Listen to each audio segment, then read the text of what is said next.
మామ క్రాంతి గురించి చెప్పు మామ. క్రాంతి చాలా మంచివాడు, బుద్ధిమంతుడు, ధైర్యవంతుడు కూడా.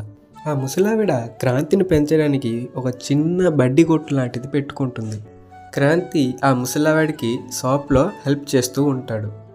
మామ నాకు డౌటు, ఆ ముసలావిడకి ముందు వెనక ఎవరు లేరా? జపాన్ వాళ్ళు అక్కడ ఏవేవో కనిపెడుతుంటే ఈ ఎదవేం కనిపెట్టుకొచ్చాడు చూడు.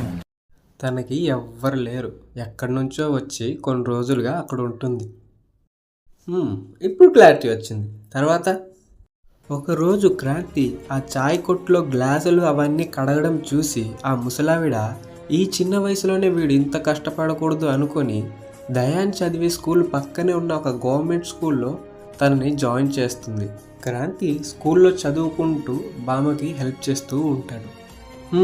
తర్వాత ఒకరోజు దయాన్ చదివే స్కూల్లో కొంతమంది పిల్లలు గేట్ బయట నిలబడి పక్కనే ఉన్న గవర్నమెంట్ స్కూల్ పిల్లల్ని చూసి ఇట్లా అంటారు, అరే చూడండిరా వీళ్ళ డ్రెస్సులు, వీళ్ళ ముఖాలు, వీళ్ళకి చదివేందుకు అవసరం, వెళ్ళి ఏదో కూలి పని చేసి బతకకుండా.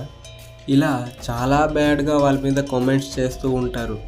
అప్పుడు అక్కడే ఉన్న క్రాంతి వాళ్ళ వైపుకి వెళ్ళి ఇట్లా అంటాడు, సరేరా మీరే గొప్ప, మీ డ్రెస్సులే బాగుంటాయి, సరే కానీ మీలో ఎవరైనా ఒకరు వచ్చి 5 టేబుల్ గుక్క తిప్పుకోకుండా చెప్తే మీరే గొప్పని ఒప్పుకుంటావురా.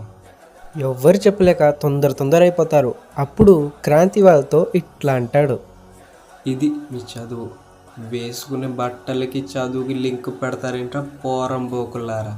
క్రాంతి ఇలా అనేసరికి మమ్మల్నే పోరంబోకు అంటావారా అని క్రాంతిని కొట్టడానికి వెళ్తారు. అయ్యో మరి తర్వాత ఏమవుద్ది?